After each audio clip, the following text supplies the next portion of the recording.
हाँ, तो अब हम जो पढ़ने जा रहे हैं वो है कार्य ऊर्जा एवं शक्ति कि कार्य ऊर्जा एवं शक्ति के बारे में पढ़ना है। इसमें वर्क, एनर्जी एंड पावर कि ये क्या होती हैं, किस तरह की भौतिक राशियां होती हैं, कार्य किसको कहते हैं, ऊर्जा किसको कहते हैं, शक्ति किसको कहते हैं, ये सब बातों के बारे में इस लेसन के अंदर, इस चैप्टर के अंदर हमें पढ़ना है।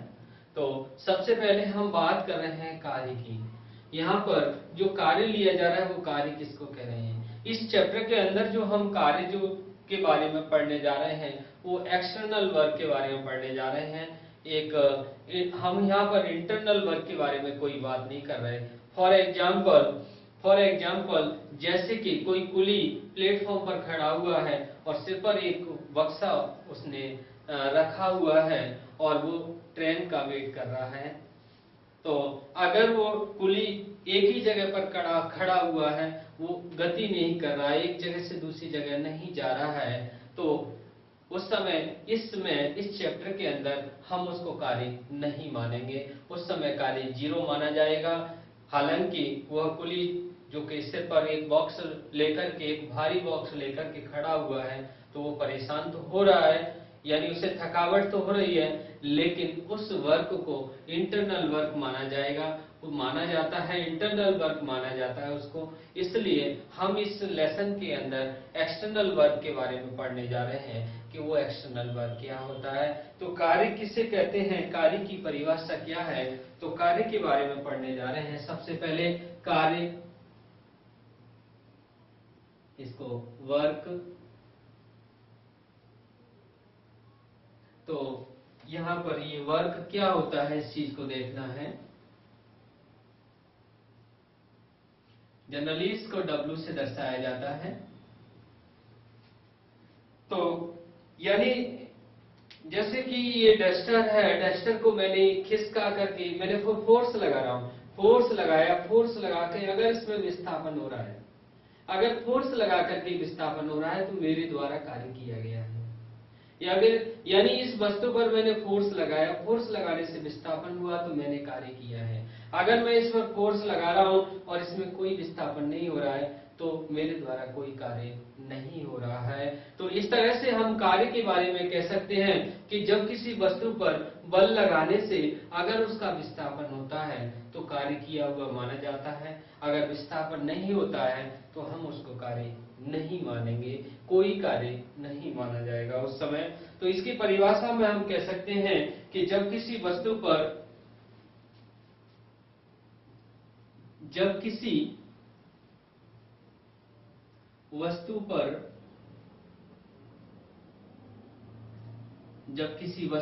बल लगाने से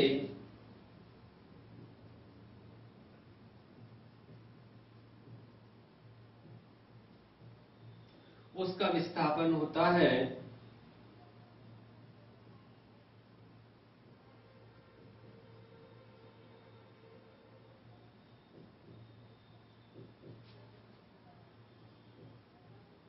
तो कार्य किया हुआ माना जाता है।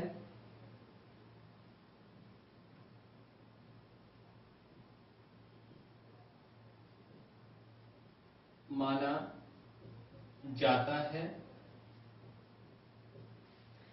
यानी जब किसी वस्तु पर बल लगाने से उसका विस्थापन होता है तो कार्य किया हुआ माना जाता है और इसका मान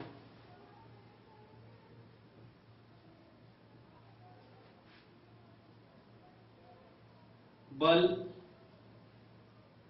एवं बल की दिशा में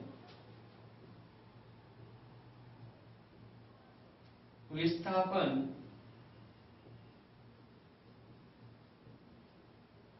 के गुणनफल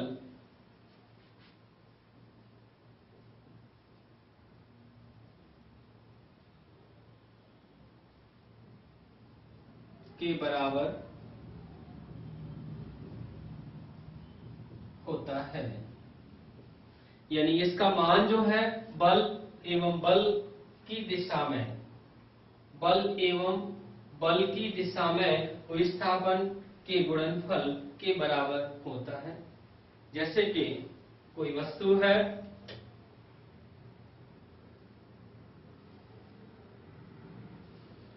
और ये किसी सतह पर रखे हुए हैं, घर्षण रहित सतह पर रखा हुआ है सब वस्तु को।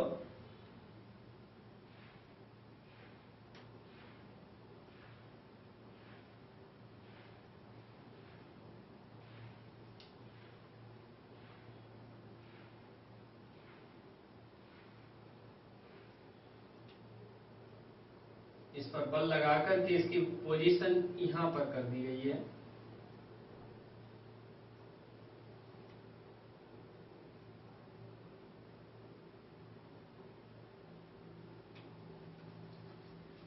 पहले वस्तु यहां पर थी, इस वस्तु को यहां पर पहुंचा दिया गया है और इस पर जो फोर्स लगाया जा रहा है वो फोर्स इस पर इधर लगाया गया है। ये फोर्स की डायरेक्शन है। इस फोर्स को लगाने पर इसका जो विस्थापन हो जाता है इस वस्तु का, बल की दिशा में जो विस्थापन हो रहा है, इसको सेंटर से लेंगे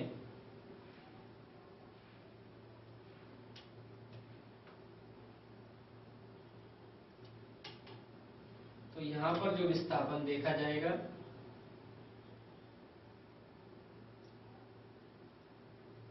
ये विस्थापन को दर्शाएगा।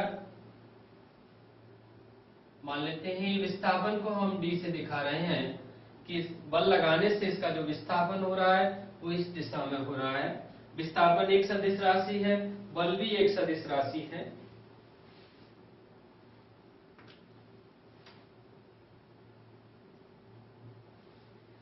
तो इस समय हम कहेंगे, जैसा कि परिभाषा में बताया गया है, इसका मान बल एवं बल की दिशा में विस्थापन के गुणनफल के बराबर होता है। तो यहाँ पर बल तो F लग रहा है और विस्थापन का मान जो है वो D के बराबर है। इस तरह से हम ये कह सकते हैं कि इसका मान बल एवं बल की दिशा में विस्थापन के गुणनफल के बराबर होता है। अर्थात इस डायग्राम के लिए हम कह सकेंगे, अर्थात ये डायग्राम नंबर 1 दे देते हैं इसको, अर्थात कार्य W बराबर होगा F इंटू डी। यहाँ पर W का जो मान होगा वो F इंटू डी के बराबर होगा, जो कि कार्य के सूत्र को दर्शा रहा है।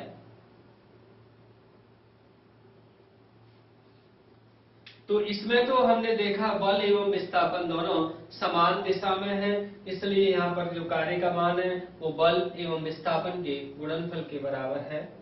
और यदि बल एवं विस्थापन समान दिशा में नहीं है तो उस समय कार्य का मान कितना आएगा, इसको हम एक नोट लगा के लिख लेते हैं कि अगर बल और विस्थापन समान नहीं है, समान दिशा में नहीं है, तो उस समय हम इसको कैसे लिखेंगे, इसको नोट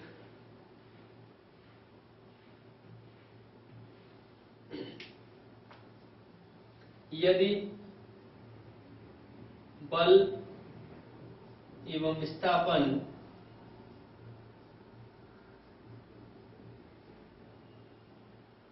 यदि बल एवं विस्थापन समान दिशा में नहीं है,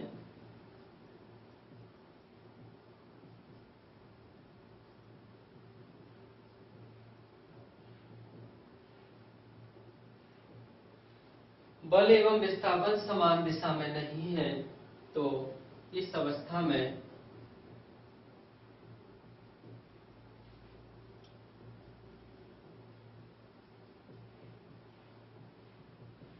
इसका जो डायग्राम है वो डायग्राम इस तरह से बनाएंगे।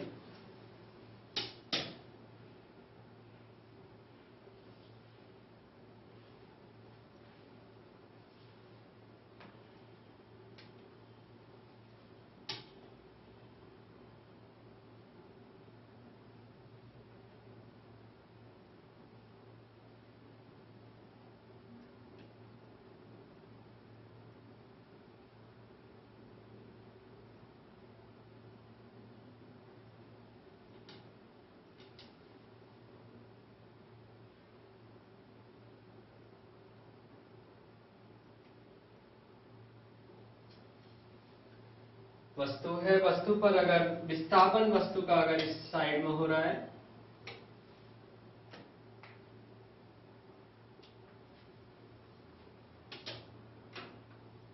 इधर हम इसके विस्थापन की डायरेक्शन ले रहे हैं और इस पर जो फोर्स है वो फोर्स इस तरफ लग रहा है। यहां पर अगर हम फोर्स की बात करें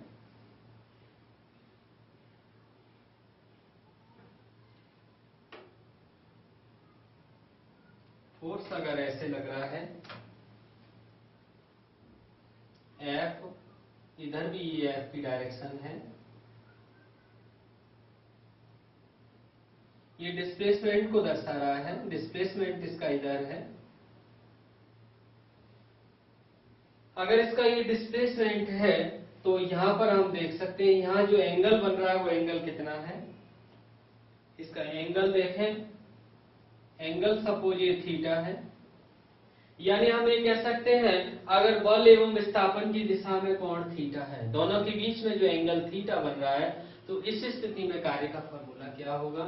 जैसा कि यहाँ पर बताया गया है कि जब किसी वस्तु पर बल लगाने से विस्थापन होता है तो उसका कार्य किया हुआ माना जाता है और इसका मान बल एवं बल की दिशा में विस्थापन के गुणनफल के बराबर होता है।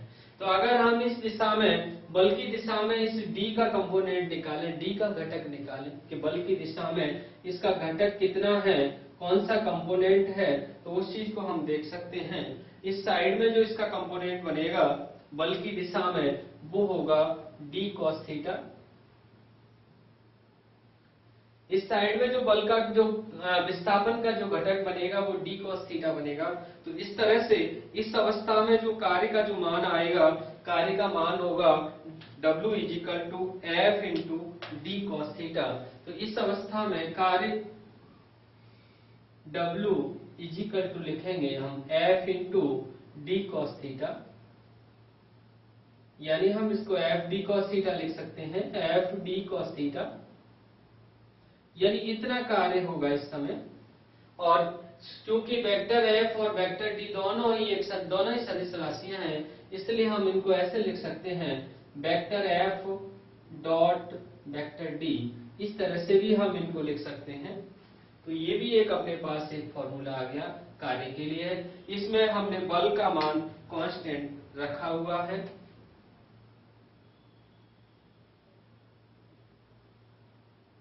इसको हम जैसे इसको इक्वेशन नंबर 1 देते हैं तो इसको इक्वेशन नंबर हम दे देते हैं 2। तो हम इस तरह से समीकरण 2 से भी हम परिभाषित कर सकते हैं।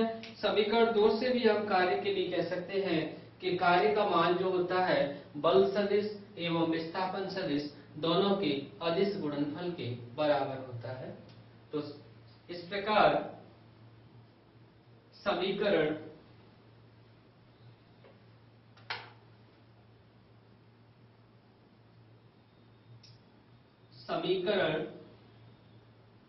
2 से स्पष्ट है कि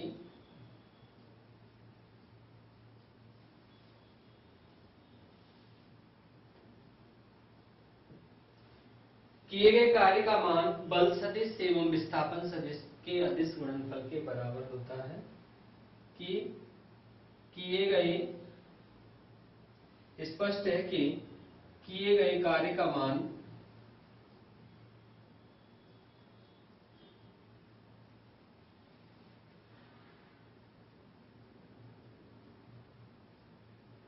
बल सदिश एवं विस्थापन सदिश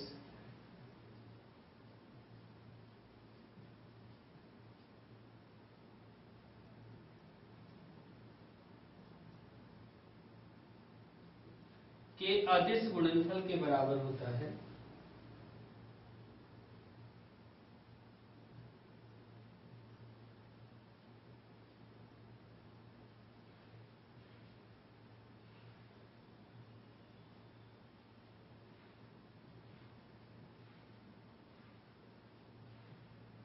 बराबर होता है। तो इस तरह से ये दो फॉर्मूले आ गए हमारे पास। इसमें बल भी हमने कांस्टेंट लिया हुआ है, बल कांस्टेंट है, लेकिन यहाँ पर बल और विस्थापन दोनों की डायरेक्शन अलग अलग है। तो इस समय कार्य का फॉर्मूला ये आएगा। इसमें भी हम फर्स्ट सेकंड थर्ड पॉइंट ले सकते हैं। जैसे कि इससे भी हम इस फॉर्मूले को समीकरण 1 को प्राप्त कर सकते हैं।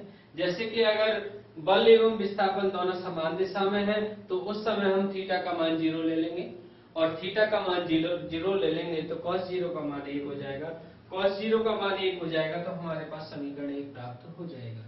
तो समीकरण 2 से भी हम 1 कर सकते हैं इस तरह से।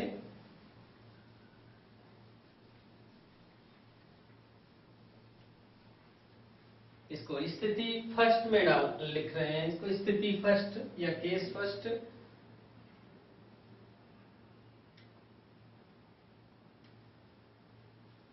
स्थिति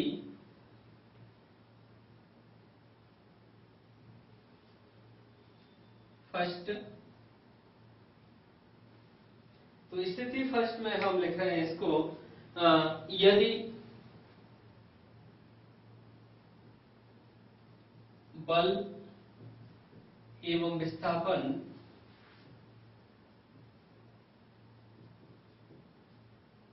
दोनों ही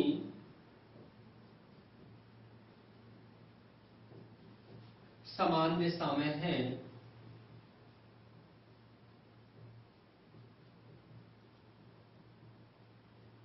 अगर बल और विस्थापन दोनों ही समान दिशा में हैं तो थीटा बराबर 0, थीटा बराबर 0 डिग्री होगा, इसलिए cos 0 डिग्री cos थीटा का मान जो आता है इसमें, तो cos 0 डिग्री इक्वल टू यहाँ पर हो जाएगा 1 हो जाएगा। इसलिए समीकरण 2 से, इसलिए समीकरण 2 से W बराबर हो जाएगा एफ डी इंटू 1 बराबर एफ डी। तो इस तरह से जो फॉर्मूला हमने पहले ज्ञात किया था वो फॉर्मूला समीकरण 2 से भी प्राप्त हो जाता है, और इसको समीकरण नंबर हम 3 दे रहे हैं। और इस समय कार्य और का मान जो है बल और विस्थापन के गुणनफल के बराबर है। स्थिति सेकंड लेते हैं। स्थिति सेकंड में क्या होता है,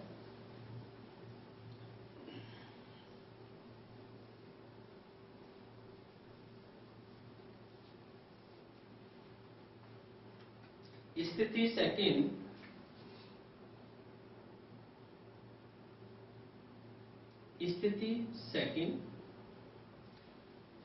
इसके अंदर देखते हैं यदि बल एवं विस्थापन परस्पर विपरीत दिशा में है, जैसे इसमें लिया हमने समान दिशा में है, अगर परस्पर विपरीत दिशा में है तो क्या होगा, यदि बल एवं विस्थापन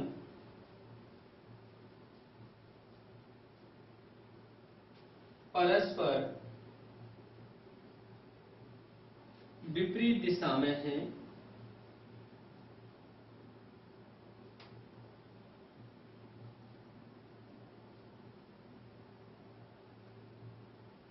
अगर बल और विस्थापन परस्पर विपरीत दिशा में है तो थीटा बराबर 180 डिग्री हो जाएगा। जैसे इसमें हमने दिखा रखा, अभी तो थीटा का मान ये है, अगर ये बल सपोज इधर लग रहा है, विस्थापन राइट साइड में हो रहा है, तो ऐसी स्थिति में थीटा का मान 180 डिग्री होगा। जैसे कि घर्षण बल, जैसे कि मैं इस डस्टर को जब इधर खिसका रहा हूं तो घर्षण बल जो है इसमें विपरीत दिशा में लग रहा है और विस्थापन इसका आगे की तरफ हो रहा है। तो इस तरह से कह सकते हैं कि अगर हम इस समय निकालें कि घर्षण बल द्वारा किया गया कार्य कितना है, तो यहाँ पर बल और विस्थापन दोनों में जो कोण बन रहा है वो थीटा बराबर 180 डिग्री है। इसलिए cos थीटा यानी cos 180 डिग्री का जो मान होगा वो 1 होगा, सॉरी -1 होगा। इसलिए समीकरण 2 से, इसलिए समीकरण 2 से, इस समीकरण 2 से अगर हम देखें तो वर्ग W इजिकल टू होगा F D into -1, cos 180 degree की वैल्यू हमने लिख ली है और वो कितनी है -1, यानी यहाँ पर जो होगा वो कितना होगा माइनस के एफ डी तो यानी ऐसी स्थिति में जो वर्क होगा वो नेगेटिव होगा, ऋणात्मक होगा। इसको इक्वेशन नंबर 4 दे रहे हैं हम। तो इस स्थिति में तो वर्क धनात्मक है, यानी वर्क धनात्मक है, इसलिए इसका मतलब कार्य वस्तु द्वारा किया जा रहा है। और इसमें हम कहेंगे कार्य वस्तु पर किया जा रहा है, नेगेटिव वर्क है। यानी जब थीटा 180 डिग्री का बनता है, बल और विस्थापन परस्पर विपरीत दिशा में होते हैं, तो उस स्थिति में तो वर्क कैसा आएगा, यहाँ पर नेगेटिव होगा। और अगर सेम डायरेक्शन में है तो वर्क यहाँ पर पॉजिटिव होगा। स्थिति इसकी थर्ड भी ले लेते हैं, इसमें स्थिति थर्ड क्या बन रही है वो भी देख लेते हैं। इसकी स्थिति थर्ड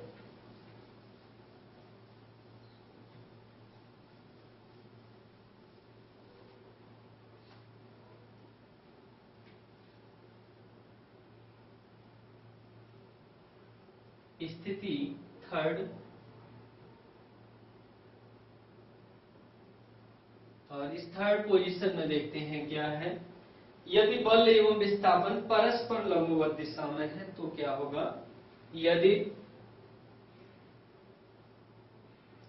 बल एवं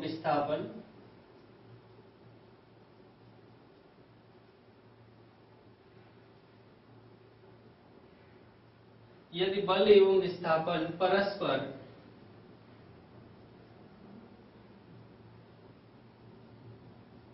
लंबवत दिशा में है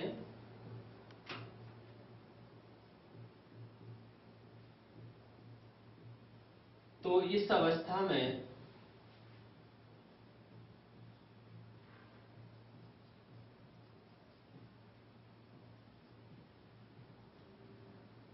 थीटा बराबर 90 डिग्री होगा। थीटा का जो मान होगा वो 90 डिग्री होगा।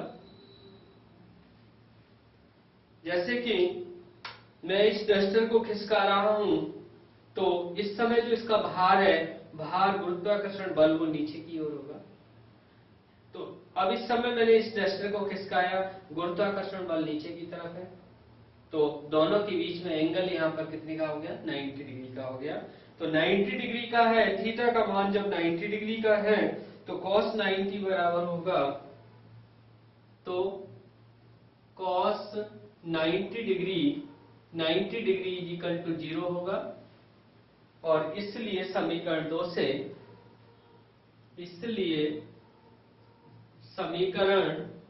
से W will be equal to FD cos theta, यानी FD into 0, और ये हो जाएगा 0। यानी इसका मतलब है कि अगर बल और विस्थापन परस्पर लंबवत दिशा में होते हैं तो किए गए कुल कार्य का मान 0 होगा, यानी कोई भी कार्य नहीं होगा। इसको समीकरण नंबर 5 दे देते हैं कि समीकरण नंबर 5। उदाहरण हम इसके दे सकते हैं, जैसे कि अभी आपके सामने दिया था कि अगर कोई वस्तु या जैसे कि कुली बॉक्स को प्लेटफॉर्म पर खिसका करके लेके जा रहा है, धकेल करके, बॉक्स को धकेल करके अगर एक स्थान से दूसरे स्थान तक ले जा रहा है, तो गुरुत्वाकर्षण बल द्वारा किए गए कार्य का मान कितना होगा। यानी हम देख सकते हैं कि जब उसको नीचे की मतलब कुली जब उस बॉक्स को खिसका रहा है, कुली जब बॉक्स को ऐसे खिसका रहा है तो उस समय घर जो गुरुत्वाकर्षण बल है उसका भार है वो नीचे की ओर है और विस्थापन इसका इधर हो रहा है, यानी दोनों एक दूसरे के लंबवत दिशा में हैं। तो इस अवस्था में गुरुत्वाकर्षण बल द्वारा जो किए गए कार्य का मान होगा वो 0 होगा। इसी तरह से अगर कोई वस्तु दूसरा, जैसे कि मान लेते हैं कोई सर्किल है और सर्किल पर कोई वस्तु ऐसे चक्कर लगा रही है, इस समय इसका अभिकेंद्रीय बल की जो डायरेक्शन होगी वो इधर होगी, केंद्र की तरफ होगी। इसका विस्थापन इधर, विस्थापन की जो डायरेक्शन होती है वो स्पर्श रेखा की दिशा में होती है। तो यहाँ पर भी अगर हम एंगल इसका देखें तो एंगल 90 डिग्री का बनेगा। तो इस तरह से हम ये कह सकते हैं कि अगर कोई वस्तु किसी वृत्ताकार पथ पर चक्कर लगा रही है, तो अभिकेंद्रीय बल द्वारा किए गए कार्य का मान भी 0 होगा, क्योंकि इसके लिए भी थीटा का मान क्या आ रहा है, 90 डिग्री आ रहा है। तो इस तरह से हम इसकी एक दो उदाहरण इसके लिख सकते हैं, जैसे कि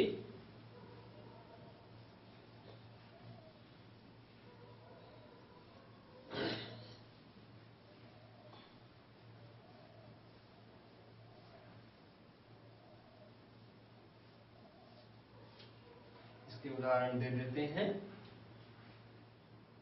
उदाहरण फर्स्ट, यदि कोई कुली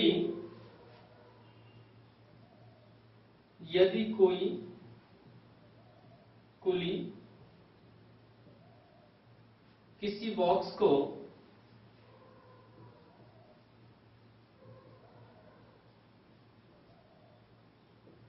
प्लेटफॉर्म पर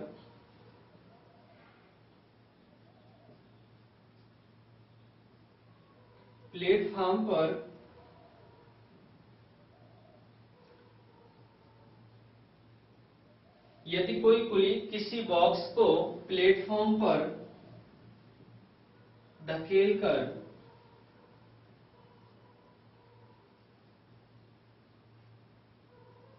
एक स्थान से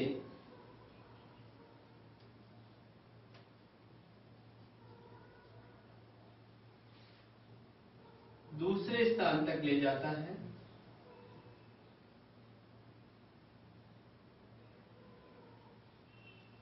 एक स्थान से दूसरे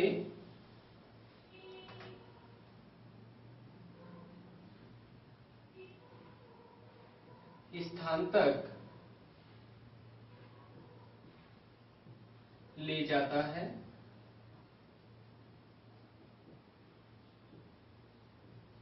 तो गुरुत्वीय बल द्वारा किए गए कार्य का मान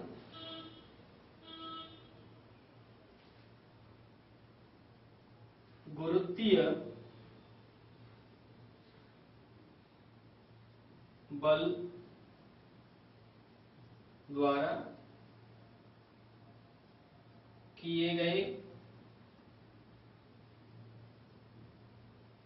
कार्य का मान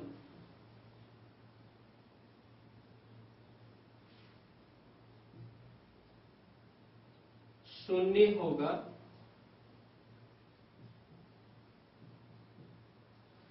यानी यदि कोई कुली किसी बॉक्स को प्लेटफॉर्म पर धकेलकर एक स्थान से दूसरे स्थान तक ले जाता है, तो गुरुत्वीय बल द्वारा किए गए कार्य का मान 0 होगा, शून्य होगा। 0 होगा, क्यों 0 होगा? क्योंकि यहाँ पर बल एवं विस्थापन दोनों के बीच में जो कोण बन रहा है वो कोण थीटा बराबर 90 डिग्री का है, तो थीटा बराबर 90 डिग्री है, इसलिए किए गए कार्य का मान शून्य होगा। इसी प्रकार से दूसरा उदाहरण ले सकते हैं हम,